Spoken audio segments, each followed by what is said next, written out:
Welcome to the Gay Buddhist Forum, where teachers from all schools of Buddhism offer their perspectives on the Dharma and its application in modern times, especially for LGBTQI audiences. These talks are offered freely to the world and made possible by appreciative listeners.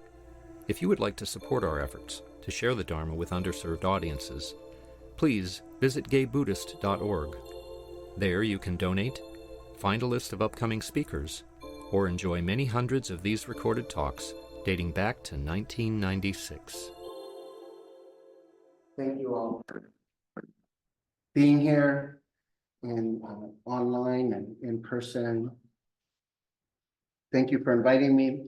The last time I was supposed to talk was Renee and I were doing a series on relationships, and I had COVID for that last session. So I'm really grateful that you invited me back. I want to talk today a little bit about story, about our mind.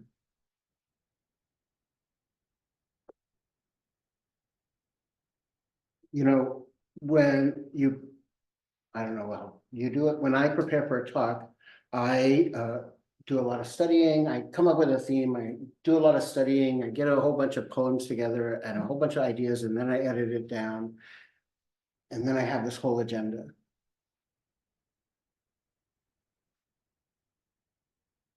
And when I'm lucky, I can sit down on the chair and I can let that all go. And I can just bring forth the shared wisdom that sort of abides when we come together in this way. On the way in, on the bus, I have this story that I'm going to give this amazing talk. People are going to be enlightened. I'm going to be enlightened. Everybody will wake up. And then all of a sudden, world peace will break free. Simultaneously, I have the story that it's going to be shit. Nobody's going to understand it. It's going to be confusing. I'm going to forget my point. Nobody's going to like it. And we're all going to leave disappointed. The truth lies somewhere in the middle of all of that, right?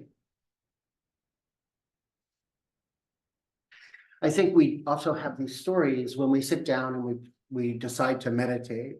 We have this story about how it's supposed to be, how we're supposed to do these things called meditation. You know, a story about how it's going to go. We have ideas about what it means to practice, right?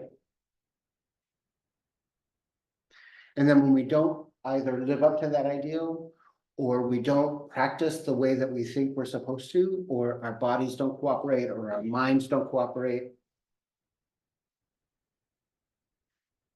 we're somehow doing it wrong. The first time I sat a Zen retreat, the bell would ring, I would start to cry, and not the really dainty, pretty cry of like a tear rolling down the cheek, like I would like to do, but the snot bubbles coming out of my nose, gut-wrenching sobs that disturbed everybody in the Zendo, I'm sure. And then the bell would ring, and I would stop just as quickly as it started.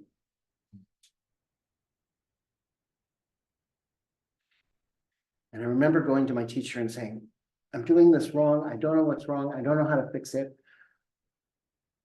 I'm disturbing everybody. And my teacher said, just sit. Experience the experience you're experiencing while you experience it.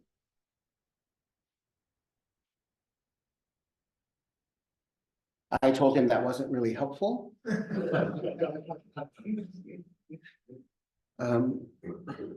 But interesting to chew on for a little bit, right? When practice doesn't look like we think it's supposed to look like, when practice is disturbing to other people, is it still practice? Is it still fruitful? Is it still beneficial? The truth is that just before that, the night before that retreat, I had found out that a dear friend of mine had died. It was a dear friend that I'd known a long time, and it was after a series of deaths, including I was working in hospice, and some of my patients had died, sort of one after the other. And so I had this huge well of grief, right? Because grief never comes alone. It brings all of its friends. And it brought all of my friends. And there was this time where I could be quiet and settled and just let the grief come.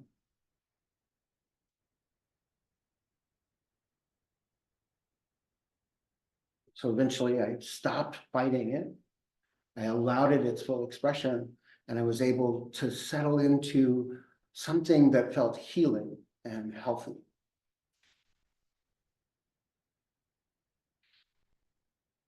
But only after a lot of struggle, a lot of wrestling with my own ideas about how it was supposed to be. By that point, I'd been practicing about 9 years on a regular basis, like every day. And I had these ideas about what it means to practice. I had a story. I have opinions and ideas. In Zen, we say, not knowing is most intimate.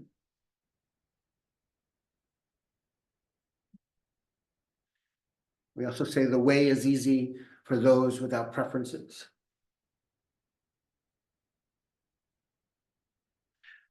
But of course, I have ideas about what that means too, right? I can use those as ways to bludgeon myself about my own practice and tell myself how poorly I'm doing or how well I'm doing. Neither of which is true.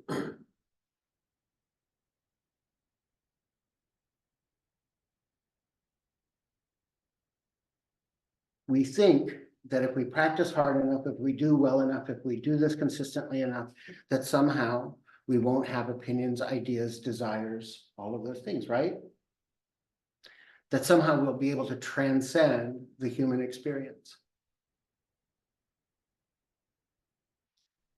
I've sat now a long time with lots of people, all of whom are fully human.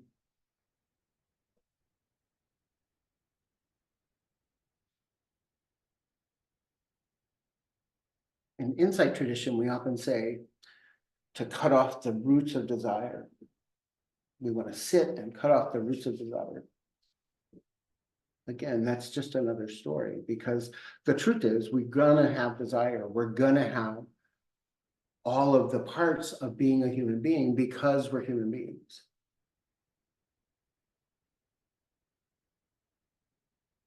It's not about whether or not I have desire or opinions or ideas or even stories. It's not about throwing those things away. It's about learning how to let them have their expression so that I'm not dragged around by them. So that my stories and ideas and opinions and desires are not making every decision in every moment of my day. And then the recognition that I do that well on some days and other days not so much.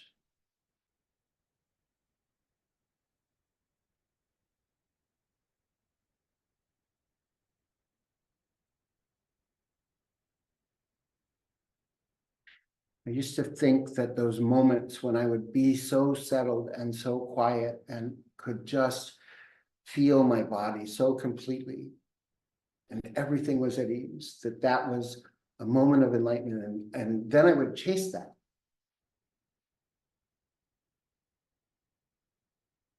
And the more I would chase it, the further away it would get.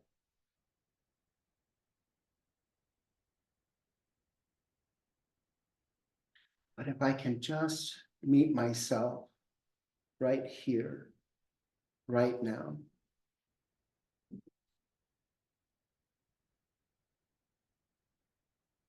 with all of those parts of myself, allowing them to be fully expressed, fully experienced.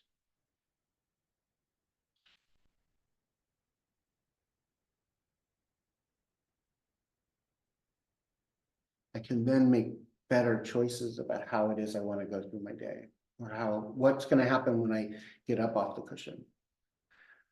It also becomes a lot easier for me to sit and meditate. It becomes a lot easier for me to do compassion practices and those kinds of things, because I'm not trying to control it or get rigid about it. I'm not trying to control myself or get rigid about myself.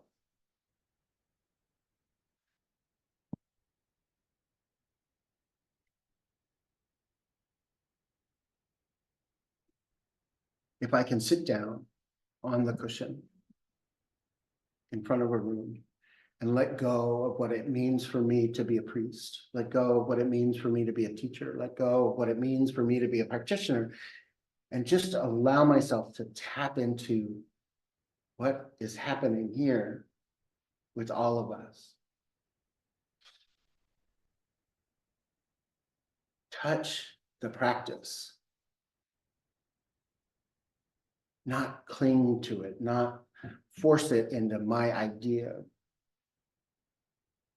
Some of you know I work as a chaplain, and you know what happens when you're a chaplain is you get a buttload of information from doctors and nurses and social workers about your patient and about their family and about all the things they're supposedly facing, blah, blah, blah. And it's really easy because we're so well trained, right? I have a graduate degree. I know all of these things, to think that I somehow then go into that room to create an experience.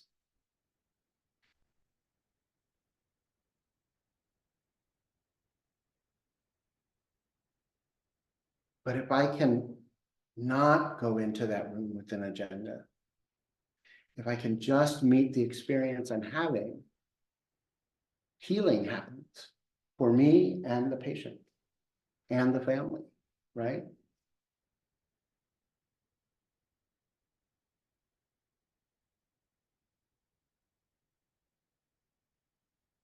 Can I not be so sure of what I know, but not fall into the trap of thinking that then I just don't have any opinions and I don't have any preferences and I don't have to, if I can just not have any preferences, I'll somehow be better. But that's a trap too, right?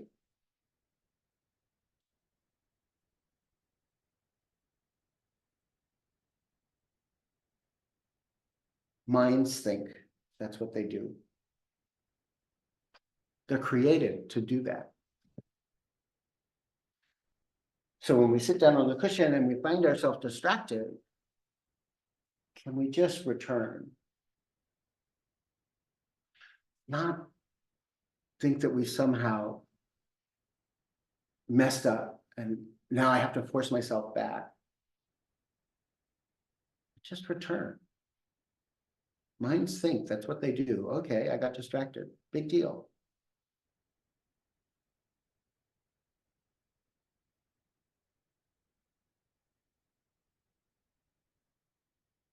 I think it's, how many people have been on long retreat, 7 days or more?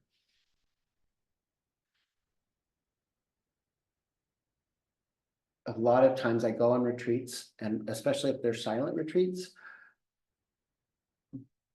but day 3 or 4, I've developed stories about all the people in the room with me. I know who they are. which ones I have a crush on, which ones I don't have a crush on, but I still want to see naked. Yeah. Whether or not the teachers and the other people running the retreat are skillful or not.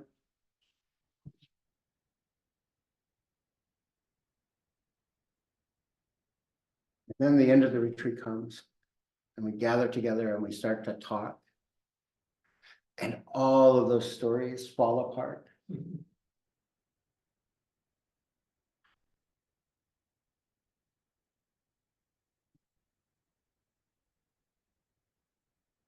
Someone I'm really good friends with now once told me that when we sat together on a retreat, and when they first sat with me, and that was our first time in the sharing space together, they were convinced that I was this heavy duty biker dude with all the tattoos and the shaved head, and was going to be angry and all of those things, right? Wrote this entire story, which we laugh about now. Because he said, as soon as you opened your mouth and the purse fell out,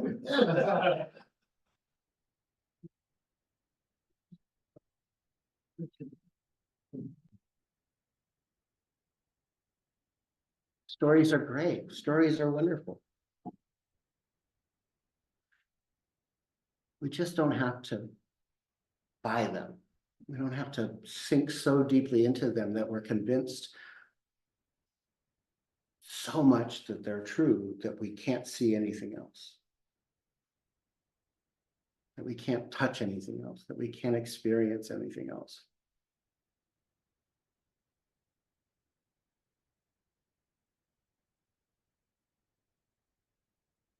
But we still also have to have our skill set.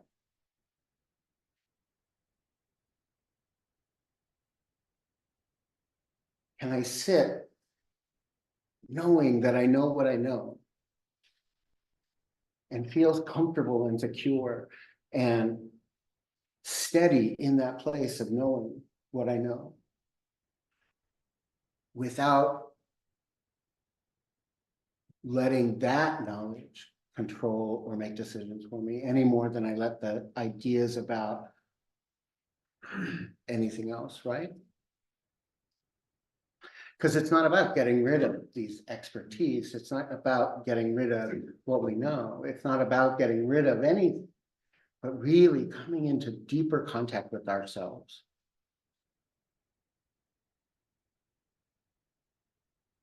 To know ourselves and our experience more deeply, more genuinely.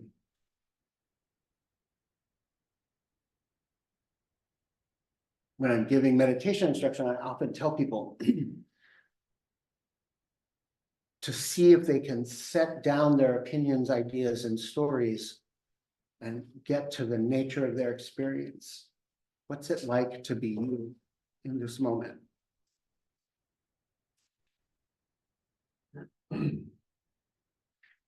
Not get rid of it, just set it down for a minute. And how do I set it down?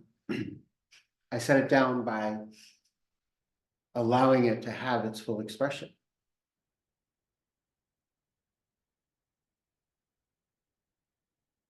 Allowing it to be there.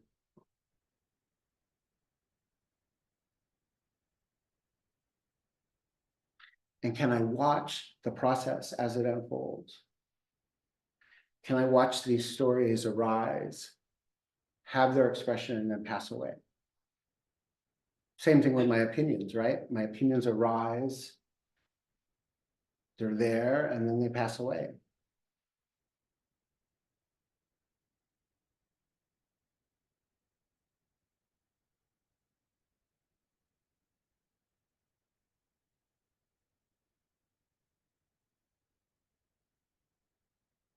Buddhism is not about creating something special. It's about touching something authentic.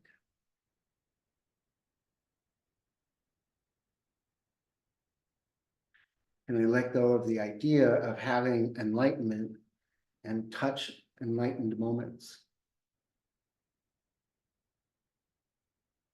stop chasing enlightened people and just allow enlightened moments.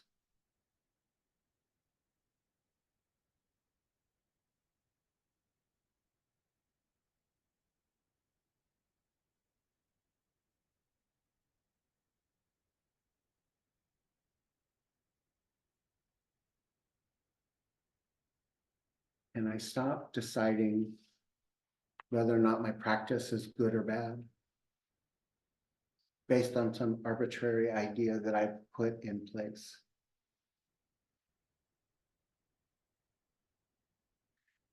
It became super easy for me to sit every day when I stopped thinking that I had to be having, I could only sit if I wasn't anxious. Anybody who knows me that knows that very rarely is that ever a possibility. Or if I wasn't depressed. Or if I wasn't sad or angry.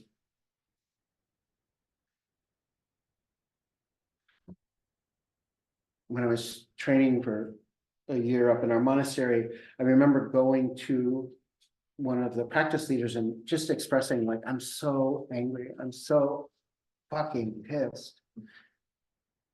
And I go in there and sit and I can't, it's like my body is vibrating.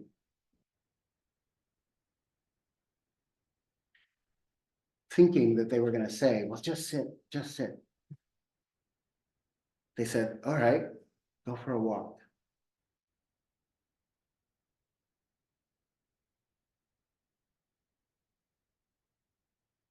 Go take a bath.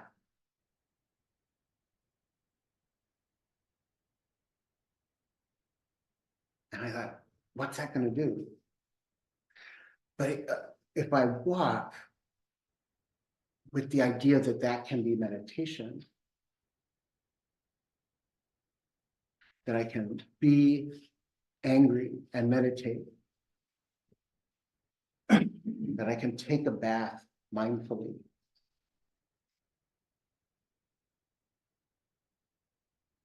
somehow that anxiety left my body, at least for a minute, at least for a little bit. So now I just sit or walk.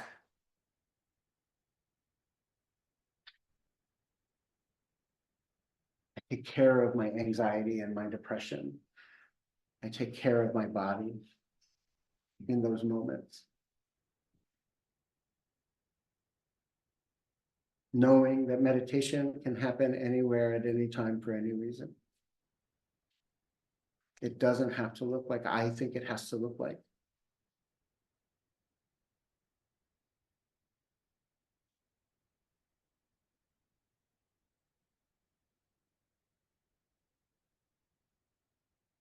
We all have stories. So what?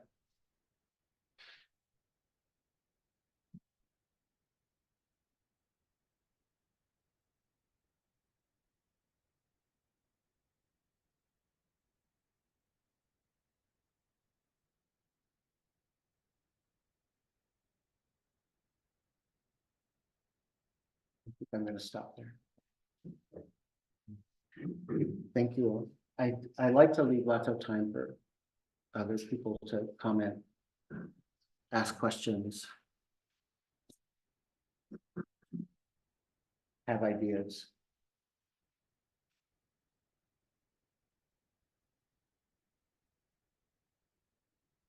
Yeah. Say your name first. Yeah. Yeah. Thank you for this talk. I've been thinking a lot about story and how, well, bottom line is it's not the thing itself. It orients us, gives us a feeling that we have something to stand in the world.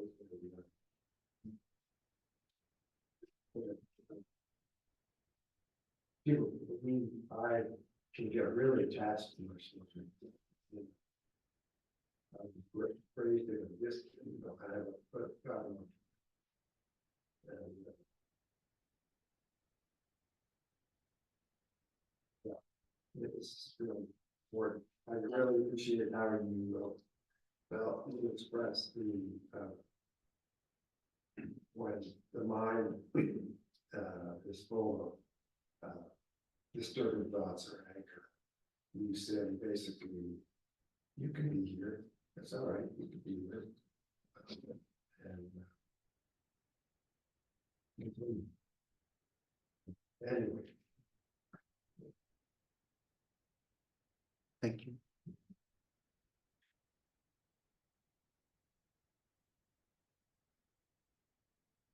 Hi, say your name. Brian. So, story we need to survive, or to navigate the world.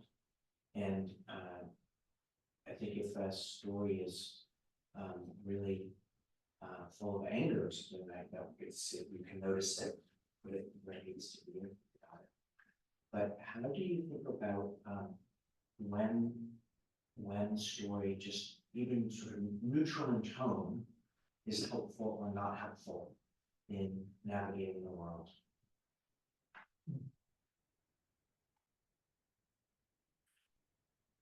I think when I allow my stories without necessarily being dragged around by them, but I listen to them and I let them tell me what they need to tell me. So then the nature of the story becomes less important. But the information from the story, because it will tell me something about how I feel in this moment, how I feel about the world in this moment, how I feel about the people around me in this moment.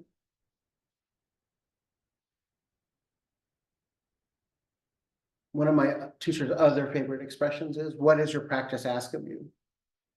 Which used to confuse the shit out of me. But how I think about it now is that practice and stories and opinions and ideas are all fountains of information. And when I can just allow them to be without throwing in a whole bunch of extra stuff, and I can just kind of go, oh, yeah, I'm really angry. And I'm angry about this. And it's attached to this thing from my childhood or whatever. Something loosens up. So that I'm not acting out from the story.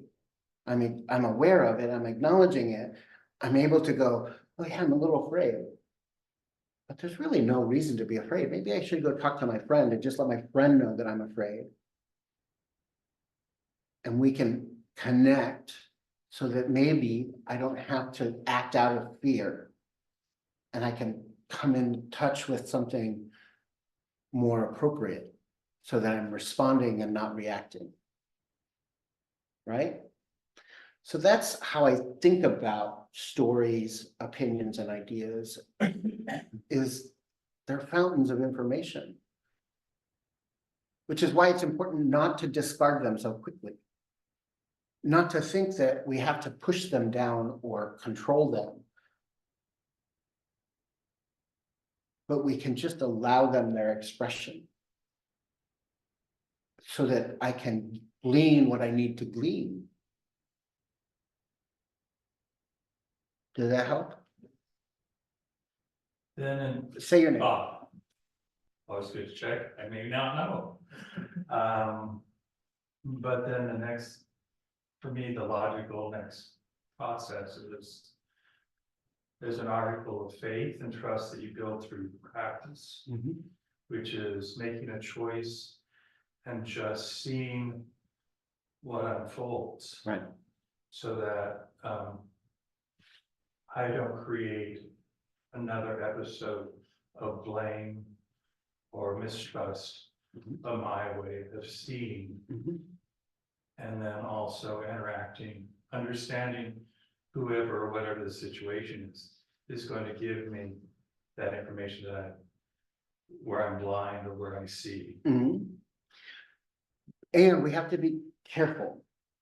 Because sometimes we can do that really well, sometimes we don't do it so well. And then I can shame myself for not doing it so well. Right? Those times when I am dragged around by my story or my emotions or my ideas or opinions. And I do add to suffering in the world. So yes, it's really great when we can see the process unfold all the way and loosen something up. But the recognition that I'm still a person and it works except on the days that it doesn't. And on the days that it doesn't, I just have to get up and try again.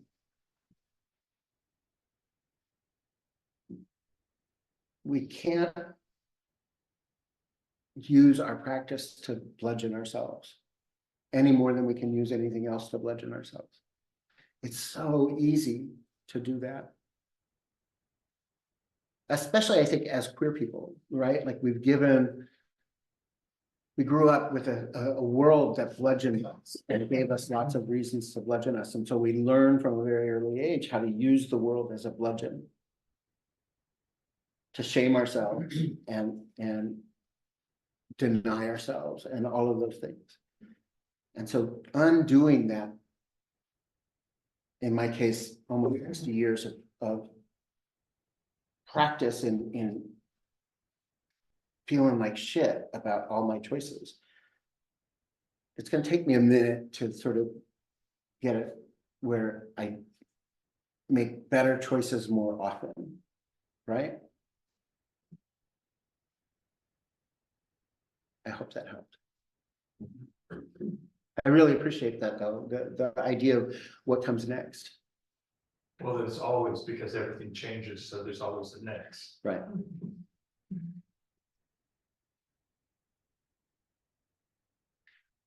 I remember studying with somebody about the mind of meditation, and it was a neurophysiologist.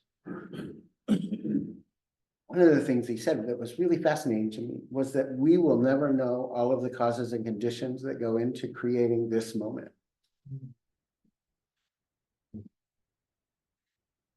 They're immeasurable. Just like we can never know all of the causes and conditions that go into making us.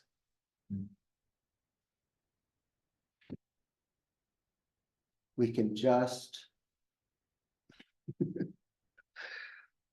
know what we know and practice what we practice and do what we do. Knowing that, yeah, they're immeasurable. And it's okay, like, yeah, what would we do if we did know all that? Not move from the push. Is there anybody online who wants to say anything? Like, I don't want them to feel it. I saw somebody move their hand. I can't tell. Maybe unmute yourself and tell us your name too. Hello, Daigan. Hello, I just Daigan.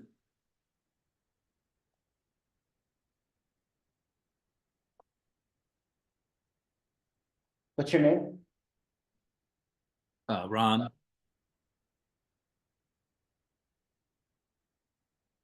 And did you have a comment or? Oh, I just wanted to say hello. I always enjoy your talks, so it's good to see Oh, you. good to see you. Thank you very much. Sure.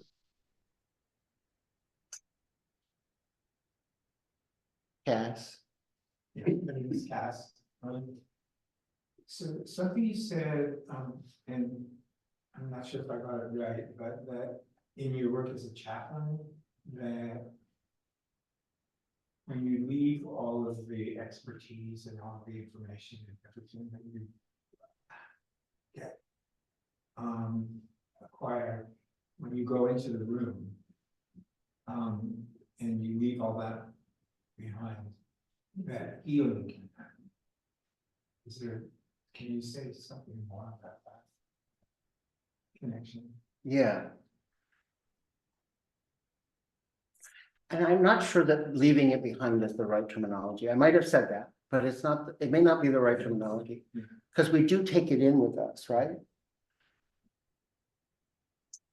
And I think even with, we still go in the room and we have an agenda, right? And we have boundaries and we have skill sets and all of those things. But if I don't hold to those things so rigidly, right? When I can bring my tool set in the room, but not think that I have to use all the tools. I can really listen to what's being asked in the moment. And sometimes it's asked without words, right? Just like sometimes I sit in the, if I'm really practicing well, when I sit down to give a talk, I can really let the whole room give the talk, right? My lips move, but your wisdom is what's giving the talk. Same thing in a room with a patient or a family member. And sometimes the healing happens because I was able to hear something that wasn't said. And I wouldn't have been able to hear that if all I did was stick to my agenda and my ideas and my tool set. Particularly because if you are walking around with a hammer, you're only going to see nails. So when I walk in the room, if I think that I know something,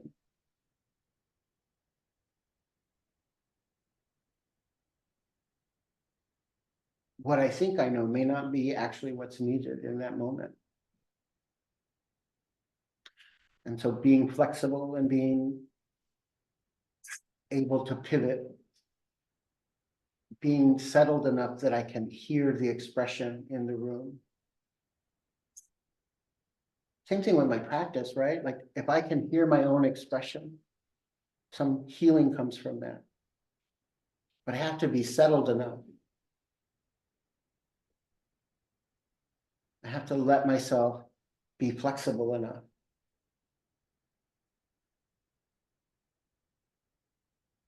So there's healing in the hearing. Well, it's in my ability to respond to the hearing, right? It's about being able to respond instead of react. It's about hearing and knowing that, oh, this needs a pair of pliers, or this needs a little WD-40,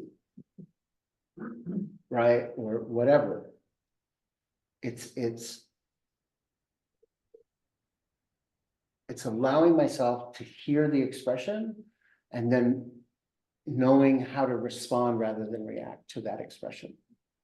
And sometimes the response is, can you tell me more about that?